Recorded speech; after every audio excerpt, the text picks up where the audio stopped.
I'm your bride. Yep. Hey, welcome. Today we want to share another principle to make your relationship thrive. Solve solvable problems. And once again, this is based off the research of Dr. John Gottman out of the University of Washington. So if a couple is respectful and open to each other's point of views, they have a great basis for resolving any issues. Yeah, but you know what? Conflict will still arise, right? So how do you deal with it? Well, one, soften your startup. Basically, have good manners. Treat your spouse with the same manners that you treat a guest in your home.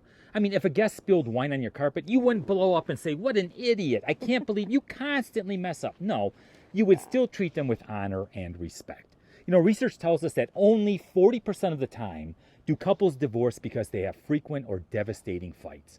More often, marriages end because to avoid constant skirmishes, to avoid those constant arguments, husband and wife, they distance themselves so much that their friendship and sense of connection are lost.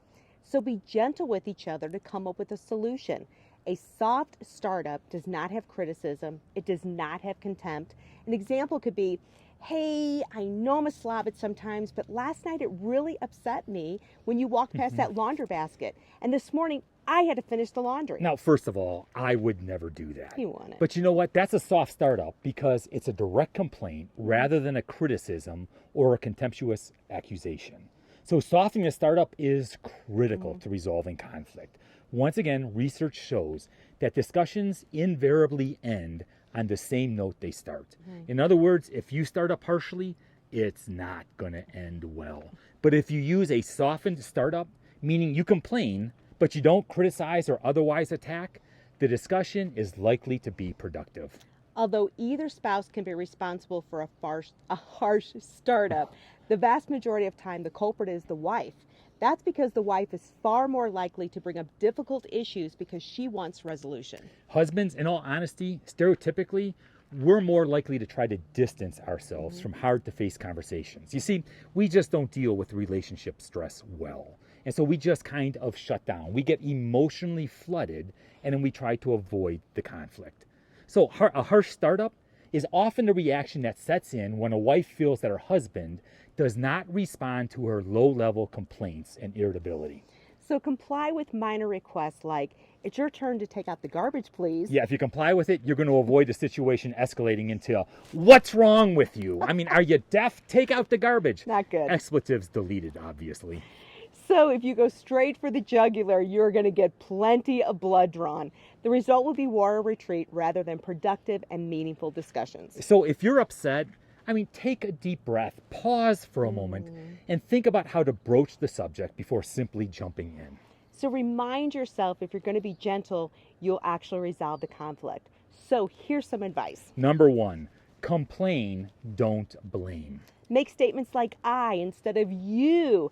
You're less likely to be critical and also a listener who's defensive. Instead of saying, like, "You're always careless with money," try saying something like, "I would like us to save more."